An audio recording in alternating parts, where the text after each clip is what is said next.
역대상 우리 18장에 있는 말씀은 다윗이 이제 그 전쟁에서 승리하는 승리의 모습을 우리에게 보여주고 있습니다. 우리 17장에서는 다윗이 자기가 하나님 법궤를 모셔다 놓고 자기는 자기 궁궐이 너무나 좋은 백항목의 집에 있는데 하나님의 집은 천막에 있음을 보고 너무나 마음이 안타까워했잖아요. 그래서 내가 하나님 성전을 지어드리겠다라고 얘기하니까 이 나단 선지자가 당신은 하나님과 함께 있는 사람이니까 마음에 품은 대로 하나님께서 성전 짓기를 허락하실 것입니다. 그러니까 다윗이 얼마나 이 마음이 부드됐겠어요. 근데 그날 밤에 하나님께서 이 나단에게 나타나셔서 다윗은 성전 짓지 마라 그렇게 이야기하면서 하나님께서 오히려 다윗에게 복을 내려주잖아. 그 마음이 나를 향한 그 일편단심의 마음이 편함이 없음을 우리 하나님께서 보시고 너에게 복을 줄 뿐만 아니라 네 자자손손 또 너에게 약속한 것처럼 네 자자손손에게는 이 이스라엘 왕이 이 예루살렘 성전과 함께 이 예루살렘의 왕이 되게 할 것이다 라고 약속해 준 거예요. 그러니까 다윗이 얼마나 감동했습니까? 내가 누군데 하나님께서 이렇게 나를 사랑해 주느냐. 그렇게 하면서 어떤 기도했다고 그랬죠? 예, 하나님이 약속한 것을 변치 못하게 하나님께 감사와 찬양하면서 하나님 우리 자손들을 그렇게 해주십시오 라고 하는 이 기도를 드린 것을 우리가 지난 17장에서 배웠습니다. 자, 이 다윗은 오늘 이 18장, 19장 여기에 오면서 다윗이 어떻게 이 전쟁에서 승리하고 있었는가라고 하는 것을 보여주고 있습니다. 이 다윗의 정복 사업이죠. 물론 다윗은 이 사울 왕을 통해서 이제 왕권을 이어받고 그리고 이스라엘 땅 하나님께서 정해 주었죠. 이제 모든 12지파들이 나눠 살게 하는 땅을 주었습니다. 그러나 그가 정착하지 다 못하고 그 땅을 회복하지 못할 때 사실 이 다윗이 그 모든 땅들을 다 회복하게 되었습니다. 더욱이 이스라엘 나라를 속국으로 삼고 이스라엘 나라를 괴롭혔던 이 블레셋을 이제 다윗이 정복하게 되었죠. 그래서 오늘 본문의 말씀 보니까 1절과 보니까 블레셋이 이제 항복하게 됩니다. 다윗에게 항복하고 그리고 가드 지역 그리고 그 동네를 다윗이 이제 빼앗는 일을 봅니다. 왜냐하면 이 가드라고 하는 곳은요 장대한 사람들이 살았던 곳이죠. 바로 이 아스돗이라 하면 성전이 있는 곳이라 그러면 오늘 이 블레셋 가드는 용사들이 있는 곳이거든요. 이 블레셋의 군사의 그 모든 그 힘의 원동력이라고 하면 되겠습니다. 왜냐하면 가드에서 누가 나옵니까? 이 골리앗이라고 하는 장수들이 나오는 이런 이 군사적 요충지. 또 그런 곳에 있는 이 가드를 항복시킴으로 말미암아 블레셋의 항복을 받는 그런 일들을 우리가 보게 됩니다. 그리고 3절에서 8절의 말씀은 이 다윗이 아람과의 싸움에서 이 아람을 정복하는 모습을 볼 수 있습니다. 이 당시 때는 아람은요 여러 소국으로 나눠져 있게 된 것이지요. 이 아람에서 가장 패권을 다투고 있었던 사람이 바로 이 소바 왕인 하닷에셀입니다. 이 하닷에셀은 이 초기 이 아람 지역에 가장 강력한 도시 국가에 있었습니다. 근데 이 하닷이요 저기 유브라데 강까지 가서 자기가 그 세력의 이제 종주국이 되려고 했던 것입니다. 이로 인해서 이 다윗과 아마 이 하닷에셀이 싸움한 것이 된 것 같아요. 더욱이 오늘 여기서 있는 말씀 보면 디글락과 군에는 많은 도시 있었습니다. 아마 우리가 사무엘서에서 이 다윗에 대한 이야기를 하면서 이 싸움에 대해서 우리 잠깐 평가한 적이 있습니다. 아마 다윗이 이곳에 많은 노시 있으니까 노스를 얻으러 갔다가 이 소바왕 하닷에셀과의 싸움과 충돌이 있었던 것 같아요. 그래서 다윗이 그곳에서 이 소바왕 하닷에셀을 이제 싸움에서 이기잖아요. 오늘 본문의 말씀 보니까 병거 1000대와 기병 7000과 보병 2만 명. 사실 병거 1000대요, 기병 7000이면요, 이게 상당한 막강한 군대였거든요. 그 당시의 병거요. 지금 말하면 이 대포를 가지고 있었던 사람들이고, 이 기병이라고 하면은 이 전차와 같은 것이잖아요. 이 말 타는 기병들. 이들이 7000명과 병거가 1000대라고 한다면은 이게 강력한 부대지요. 또 보병은 또 2만 명. 그러니까 이 소도시가 이제 야심을 꿈고 있는 거예요. 마치 바벨론이 야심을 꿈어서 이제 바벨론 제국을 이뤘던 것 같은 그런 지역이 바로 이 소바왕 하다데스였습니다. 그래서 이 다윗이 이제 이 땅을 정복하고요. 그리고 말의 힘줄을 다 끊어버리고 병거 100대만 남기고 부숴버리는 그런 일을 행하게 되는 것입니다. 뿐만 아니라 이 소바왕 하닷에셀을 도우러 또 누가 오면 다메섹이 오는 거예요. 다메섹 아람 사람이 오는 거예요. 근데 이게 어떤 형국이 되냐면은 소바왕 하닷에셀은 다메섹 북쪽에 있는 지역이거든요. 그리고 유브라데강 근처에 있는 그 지역입니다. 그리고 다메섹은 어디 있습니까? 바로 이스라엘 나라 북쪽에 있는 지역 아닙니까? 그럼 다윗은 지금 어디 있는 거예요? 이 사이에 갇혀 있는 거예요. 다메섹에 있는 이 아람, 이 하닷에셀을 도우러 22,000명이 온 겁니다. 그러니까 다윗의 쉽게 말하면 원정 군대가 이들에게 포위를 당하는 형국이 되었지요. 그런데 하나님께서 오늘 본문의 말씀 이김을 주셨다는 거예요. 가는 곳마다 이김을 주셨어요. 그래서 이 포위된 양상 속에서 오늘 이 다메섹의 아람 여기에 22,000명을 함께 죽이게 되는 거예요. 그래서 이 아람의 서국 중에서 패권을 차지하고 힘을 쓰려고 했던 이 모든 사람들을 다 다윗이 정복하게 된 것입니다. 그러니까 이스라엘 나라 북쪽 저 유브라데강까지 다윗의 세력을 확장하게 되고요. 이 다메섹에 오늘 다윗이 수비대를 두어서 거기에서 조공을 받게 되는 것을 우리가 보게 됩니다. 그래서 이 다윗이 이 싸움, 하닷에셀과의 싸움, 그리고 이 다메섹, 아람에 있는 이 다메섹, 이 아람 사람들의 이 싸움에서 우리가 볼 수 있는 것은 거기에 많은 녹과 금을 얻기 위해서 그런 싸움을 하지 않았나 이렇게 생각합니다. 왜냐하면 이 다윗은 이제 오늘 17장에서 어떤 말이 있었습니까? 너는 성전을 짓지 못하지만 네 아들, 그 아들을 통해서 내가 성전을 짓게 하겠다라고 한 것입니다. 그러니까 이 다윗은요, 이 하나님의 성전 짓기 위해서 이 모든 이 전리품을 하나님께 드리잖아요. 오늘 여기 말씀 보니까 디글락과 군, 이 소방 하닷에셀과의 싸움, 이 중심지에서 수많은 놋을 가져오잖아요. 이 놋 가져오는 거. 그리고 이 하닷에셀 신하들이 갖고 있는 금방패를 가져오잖아요. 그리고 이 다윗은 이 에돔이나 아말렉이나 그리고 모압이나 암몬이나 이 사람들을 쳐서 어떤 일을 행하게 되냐면 그 가져온 모든 전리품 다 여호와께 드렸다는 거예요. 왜 여호와께 드렸습니까? 아들을 통해서 성전을 짓겠다 하니까 이 다윗은요, 이 모든 것을 하나님께 드리기를 시작해. 그래서 이 아람과의 싸움에 이 놋을 구하기 위해서 올라가지 않았는가? 왜냐하면 오늘 이곳에서 얻은 소방 하닷에셀에서 얻은 그 놋을 가지고 오늘 솔로몬이 놋바다 그리고 놋기둥 그리고 놋그릇 전부를 만들었다는 것 아닙니까? 왜냐하면 이 소방 하닷에셀이 구하는 디글랏이나 이 쿤에는요 이런 산지가 있었거든요. 그러니까 그 많은 산지에서 이 놋을 가지고 와가지고 하나님의 성전 짓는 이것을 준비한 것 같아요. 그래서 이게 아마 이 아람의 이 원정도 나중에 이 롯을 얻으러 가다가 아마 이 소바 왕이 그래도 자기 힘을 과시하려다가 싸움을 했고 또 아람 사람들이 합세해서 다윗을 치려고 했는데 그래서 다윗을 포위한 형국 되지 않았습니까? 이 다메섹에서 이 하닷에셀을 도우러 왔으니 다윗이 샌드위치 이 원정에서 이제 포위당하는 형국이지만 하나님의 본문의 말씀에 하나님이 다윗이 가는 곳마다 이김을 주었다는 것입니다. 그래서 이 많은 이 롯을 이 전쟁을 통해서 가져오게 되는 것입니다.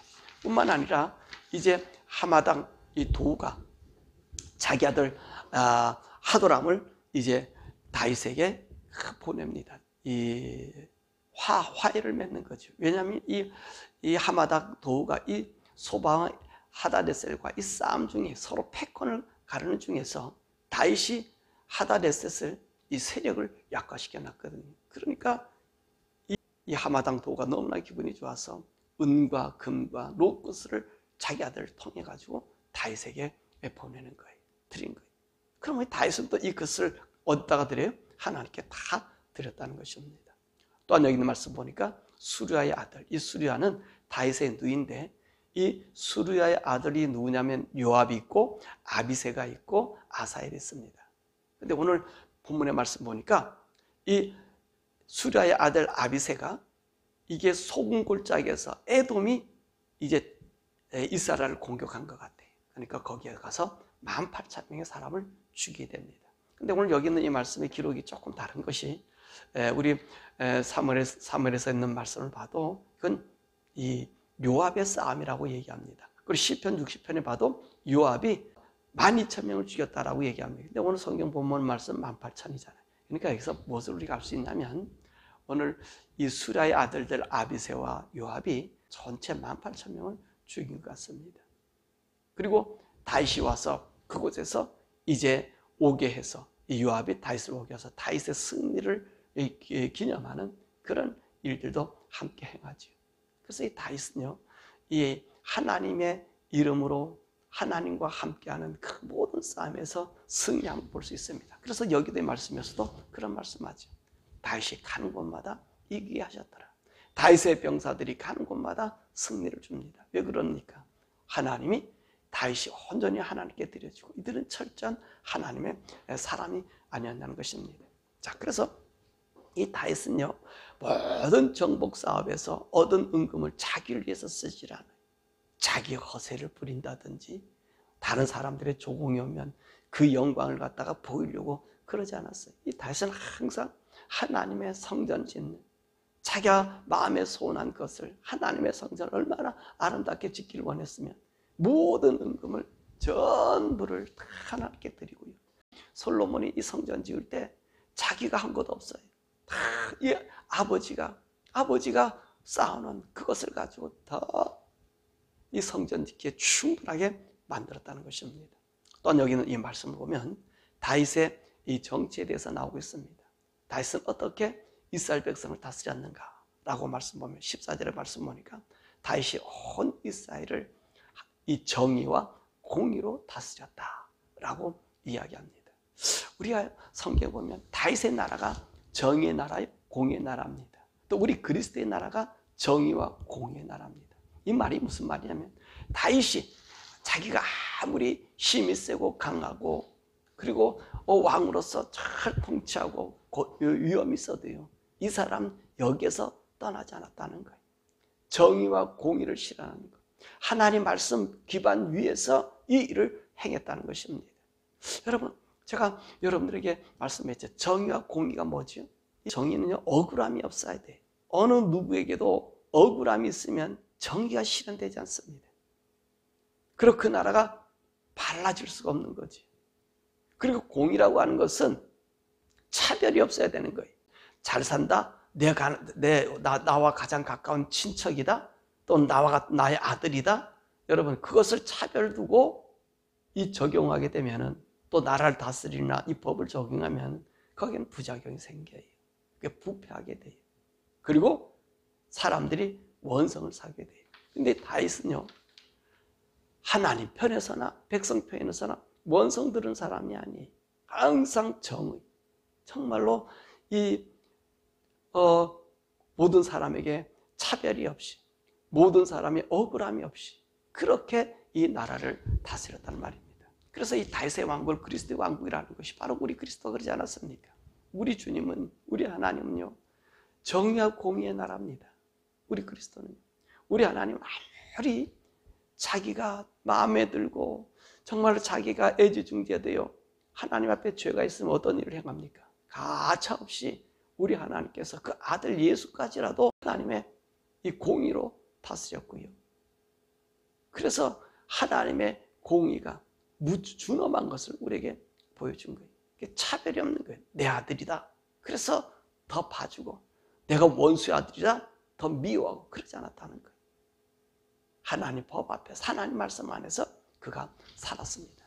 그래서 이 다윗의 나라는요, 억울함이 없잖아요. 억울함이 있었다는 얘기가 없잖아요. 다윗은 항상 그런 삶을 살았고요. 그러면 다윗이 이와 같은 삶을 살 수 있었던 그 원동력이 어디 있었습니까? 그는 항상 그 여호와의 법궤 앞에서 자기가 만들어 놓은 이 천막, 정말로 하나님 옆에 모시고 싶어서 그 자기국 옆에다가 이 법궤를 갖다 놓고 날마다 그 안에 들어가서 하나님 앞에 기도하자. 하나님과 만나자. 하나님과 만나면서 하나님과 동행한 사람이었거든요. 그러니까 우리 하나님께서 이 다윗이 가는 곳마다 승리케 하시고 하나님이 다윗에게 영원한 약속을 주시고 또 다윗으로 하여금 이 백성들을 가장 잘 다스릴 수 있는 정의와 공의로 다스리게 하였던 것입니다. 사랑하는 여러분, 오늘 저와 여러분들의 삶 속에 이 다윗과 같은 삶 살기를 원합니다. 항상 내가 가는 그 길에는요, 억울한 사람이 없고, 내가 정치한 사람이라면 억울한 사람이 없어야 되고요. 또 이 차별을 두면 안 되는 거예요. 차별. 여러분, 제가 차별한다니까 성소수법 이걸 옹호한다. 이거는 멸망의 징조예요. 이거는 사단이 하나님의 이 공의를 남용해서 들어와 가지고 차별법을 만드는 거예요. 이 동성연애, 이 말도 안 되는. 여러분 지금 캘리포니아 주에서 지금 학생들이 학부모들이 데모를 하지요. 이 주법 앞에서 이 민주당 이 당원 이 사람들이요, 이 정치적인 목적을 가지고 어떤 일을 하냐면요, 어린 아이들을 뺏어가요. 무슨 말이냐면 12살 되면 내가 남자다 여자다 이런 얘기하면요, 그런 정체성 얘기할 때 부모가 거기에 간섭하지 못하게 돼. 더욱이 이 아이가 내가 성전하는 술수고 난 여자 같아 라고 하면 부모가 그 아이를 갖다가 뺏어올 수 없어요. 그 얘기하면 이 아이를 어디 갖다 놔면 이 동성연애자 속에다 집어넣는 이 법을 지금 통과하려 전 난리를 치고 있는 거예요. 여러분, 그래서 이 미국의 민주당 사단의 앞잡이들이, 이 사람들이 얘기하는 건 뭡니까? 차별 없게 한다는 거예요. 차별 없게 한다는 거예요. 한국에도 이런 짓을 하죠. 이 마귀 세력들이요. 그 법을 가지고 있는 당들이 지금 한국의 민주당이나 미국의 민주당이 똑같은 거예요. 이 사람들은 하나님의 선한 것을요, 악으로 만들어버리는 사람들이, 오늘 이 민주당 사람들이 우리 여기서 차별이라고 하는 것은 그게 아니에요. 공의로 다스리는 것을 얘기하는 거예요. 공의로. 하나님 말씀의 법에서 억울함이 없게 만드는 것이 이 차별이 없이 하는 거예요. 근데 이 사단은요, 교묘하게도 이렇게 들어와 가지고 하나님 법을 어지럽히고요, 하나님 없게. 그래서 우리가 지난 주일에도 말씀하신 것처럼요, 의인을 악인으로 만들고 악인을 의인으로 만드는 이 세상, 이 세상을 이 사단이 교묘하게 이용해서 우리 성도들의 삶을 피폐하게 만드는 거예요. 그러므로 사랑하는 여러분, 저와 여러분요, 오늘도 이 세상을 잘 알면, 이 세상을 보려고 하면 날마다 다윗이 성전에 들어가서 하나님의 정의와 공의를 알았던 것처럼 오늘도 우리가 그것을 알 수 있어요. 우리가 알 수 있어요. 이 성경을 잘못 해석하면, 이런 사단의 손에 들어가면 사단은 이렇게 성경들을 바꿔버려요. 이것이 공산당의 모습 아닙니까? 근데 오늘 우리는 이 하나님의 뜻을 잘 알고 다윗과 같이 하나님의 뜻을 알면 그 성전에서 기도할 수 있는 방법이 뭐죠? 우리 안에 있는 성전이 된 이 성령님을 따라 사는 거예요. 이 성령님과 대화해야 되는 거예요.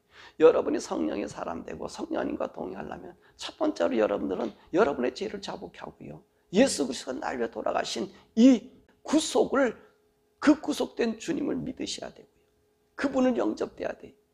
그럴 때 성령이 임하셔요. 아무나 다 성령님이 우리 가운데 거하신다? 하나님 우리가 아닙니다. 여러분이 예수 그리스도 나의 구주로 모시는 자만이 이 우리 안에 성령님이 거할 수 있는 거예요. 예수 이름 부르고 예수 믿는다고 하는 형식을 가지고서는 성령님이 우리 가운데 거할 수가 없어요. 성령의 음성을 들을 수가 없어요. 그러므로 오늘 예수 믿는 여러분들 제일 먼저 내가 하나님께 구원받은 자냐? 내가 예수 앞에 나의 죄를 토함받은 자냐? 내 거듭난 심령이냐? 그럴 때 우리 성령님이 우리 가운데 거해요. 자, 이런 사람들은요, 오늘도 성령님과 대화하면서 동행할 수 있어요. 성령의 음성을 들으십시오. 성령님과 동행하십시오. 그럼 우리 하나님께서 이 세상의 죄악을 빠지지 아니하고 선과 악을 구별하는 눈이 뚜렷하게 보여지고요, 우리가 항상 선을 따라 살 수 있는 그런 사람이 된단 말입니다. 그러므로 다윗이 항상 하나님 법궤 앞에서 그 기도하면서 하나님 만났던 거죠. 저와 여러분이 오늘도 성령님의 음성을 듣고 성령님과 함께 동행하면서 다윗에게 부어졌던 하나님의 은혜, 다윗에게 부었던 이 믿음의 승리, 이 승리가 오늘 여러분과 저의 하루 또 우리 1세기 때에 나타나는 이 성령의 사람, 하나님 의에 거하는 의의 사람, 천국의 사람의 모습으로 이 땅에 사시기를 주님의 이름으로 축원합니다. 우리 시간에 함께 기도하시겠습니다. 오늘 다윗이 하나님 음성을 듣고 그는 항상 하나님 법궤 앞에서 기도했잖아요. 그러나 쫄룩 달려가서요, 자기 왕궁에 하나님 법궤를 모셔놓고 그 천막에 들어가서 하나님 앞에 있기를 너무나 즐거워했던 사람이거든요. 저와 여러분들이 오늘도 이 다윗 같은 삶을 살 수 있습니다. 그래야지 이 세상에서 죄를 구별할 수 있고요. 우리 성도들이 이 세상의 심판자들 아닙니까? 바르게 사는 사람들, 의에 거하는 사람들, 이게 우리 성도들이거든요. 이 성도의 삶을 바르게 살 수 있습니다. 이 다윗 성전에 들어가서 하나님 음성을 들었던 것처럼 저와 여러분들은 오늘도 말씀을 보면서 성령님 우리 가운데 오셔서, 우리 성령님 우리 가운데 있는 또 전이기도 하잖아요. 성령과 동행하면서 하나님의 선하신 역사를 이루길 바라고요. 더욱이 미국에서 기도해 주시길 바랍니다. 이 세크라멘토는 캘리포니아주의 수도입니다. 거기에서 이 민주당 의원들이 과반수가 넘어서 이 12살 먹은 어린아이들에게 이 내가 여자라 그러면 여자라 칭호로 부르고요. 만약에 부모가 너는 남자다 여자다 이 얘기하면 선생들이 바로 얘네들을 갖다가 또 우리 부모가 나에게 이렇게 남자 여자 이 구분을 막 시킨다 하면 이 뺏어가가지고요, 부모한테 통보도 안 하고 그 애를 갖다 감금시켜요. 어디라면 이 동성연애자 되는 곳에 감금시키겠다는 이 법을 통과시키려고 지금 이 세크라멘토에서 이 민주당 이 사람들이 과반수를 가지고 지금 행하려요. 그래서 거기서 지금 이 하나님의 사람들, 한인 부모들, 이게 지금 대물하고 있거든요. 그 법이 통과시키지 말라고. 여러분 미국에서 기도해 주세요. 이 바이든 이 정부, 이 민주당 정부, 한국의 민주당도 똑같지 않습니까? 이 차별법, 하나님의 공의도 모르면서 이런 사단의 세력들, 여러분 그들을 하나님 저들 가만두지 마십시오라고 기도하십시다.